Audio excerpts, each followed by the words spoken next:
السلام علیکم ناظرین ایک جگہ دو شہر تھے.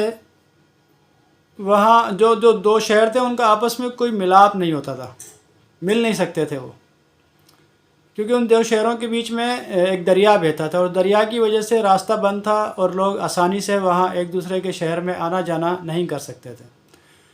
تو وہاں کی انتظامیہ نے ایک فیصلہ کیا کہ اس کے اوپر ایک پل بنایا جائے، اس دریا کے اوپر ایک پل بنایا جائے. اس پل کی بننے سے اس شہر کے لوگوں کا آنا جانا بھی آسان ہو جائے گا اور وہ لوگ کوئی کاروبار وغیرہ بھی کر سکتے ہیں اور آسانیاں ہو جائیں گی زندگی میں. تو ایک بہت اچھا جدید قسم کا وہاں پل بنایا گیا. پل پہ لائٹیں وغیرہ لگائی گئی اور لائٹیں لگانے کے بعد انہوں نے ایک فیصلہ کیا کہ انتظامیہ نے کہ یہاں پر ایک واچ مین، ایک چوکیدار رکھا جائے جو اس کی لائٹیں وغیرہ آن کرے اور وہاں پر اپنی ایک ڈیوٹی کرے، جس سے جو ہے وہ وہاں پہ کوئی کام وغیرہ ہو اور وہ دیکھ بھال وغیرہ وہ آسانی سے ہو سکے. تو جب انہوں نے وہاں ایک چوکیدار کو اپائنٹ کر لیا تو اس کے بعد انہوں نے کہا کہ جب اس چوکیدار کی ڈیوٹی چیک کرنے کے لیے ایک کلرک بھی ہونا چاہیے. پھر ایک کلرک آ گیا. پھر کہا جی ان دونوں کو دیکھنے کے لیے ایک بندہ اور ہونا چاہیے جو ان کو دیکھے. اس کے اوپر پھر ایک سپروائزر آیا، سپروائزر پہ پھر ایک اور انچارج آیا. ایسے کر کے کوئی یہ 7 بندوں کا اسٹاف ہو گیا. اور جب 7 بندوں کا اسٹاف ہو گیا تو یہ کام چل پڑا اور کام سب کا ایک ہی تھا کہ انہوں نے ایک دوسرے کو دیکھنا تھا. اور کام کرنا کس نے تھا؟ واچ مین نے. تو ایک سلسلہ چل پڑا اور کچھ عرصے کے بعد پتہ چلا کہ کسی نے کہا، آفیسر نے کہا کہ جی یہاں تو بہت زیادہ آپ نے ضرورت سے زیادہ بھرتیاں کر لی ہیں، تو یہاں تو آپ کم ہی کریں، اس کی اتنے بندوں کی ضرورت نہیں ہے. اور جب وہ بات چلی تو چلتے چلتے پتہ چلا جی کہ وہ جو جتنے لوگ اوپر تھے وہ سارے جی بڑے آفیسر ٹائپ کے اور وہ پڑھے لکھے لوگ اور کسی نہ کسی کی سفارش پہ وہاں آئے تھے اور بڑے مضبوط تھے وہ. تو جب اسٹاف کم کرنے کی بات آئی تو آخر میں جا کے انہوں نے اس واچ مین کو ڈیوٹی سے نکال دیا اور کہا کہ آپ فارغ ہیں، آپ کی ضرورت نہیں ہے، کیونکہ یہاں پہ ضرورت سے زیادہ بھرتیاں ہو گئی ہیں.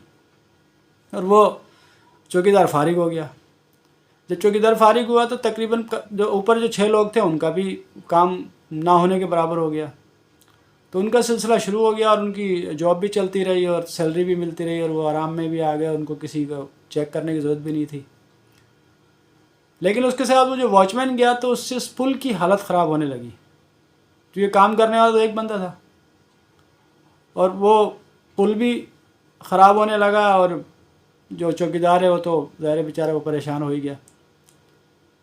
تو اس بات کو بتانے کا مقصد یہ ہے، اس مثال کو، اس واقعے کو، کہ پاکستانی عوام کی حالت بھی اس چوکیدار جیسی ہی ہے. اس کے اوپر جو لوگ بیٹھے ہیں وہ سرکاری مراد بھی لے رہے ہیں، سب کچھ کر رہے ہیں، لیکن عوام کو کچھ نہیں مل رہا.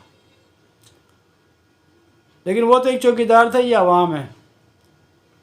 ان آفیسروں کو چوکیدار نے اپائنٹ نہیں کیا تھا، اس لیے اس پہ نزلہ گر گیا. یہ جو عوام ہے یہ ہم اپنے اوپر والوں کو اپائنٹ کرتی ہے باقاعدہ، یہ ان کو یہ ذمہ داری اور یہ موقع دیتی ہے کہ وہ ان کی قسمت کا فیصلہ کریں، اور یہ فیصلہ کرواتے ہیں ان سے، وہ کرتے بھی ہیں.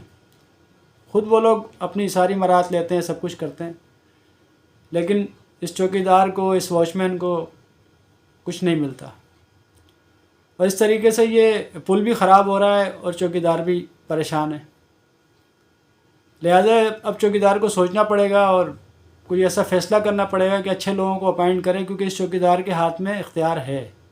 تو اپنے اختیار کو استعمال کرتے ہوئے اچھے آفیسر اپائنٹ کرے، جس سے پل بھی نہ خراب ہو اور چوکیدار بھی پریشان نہ ہو. اب یہ ہمارے ہاتھ میں ہے، ہم کیا کر سکتے ہیں یہ سوچنے کی بات ہے. اللہ حافظ. پاکستان زندہ باد.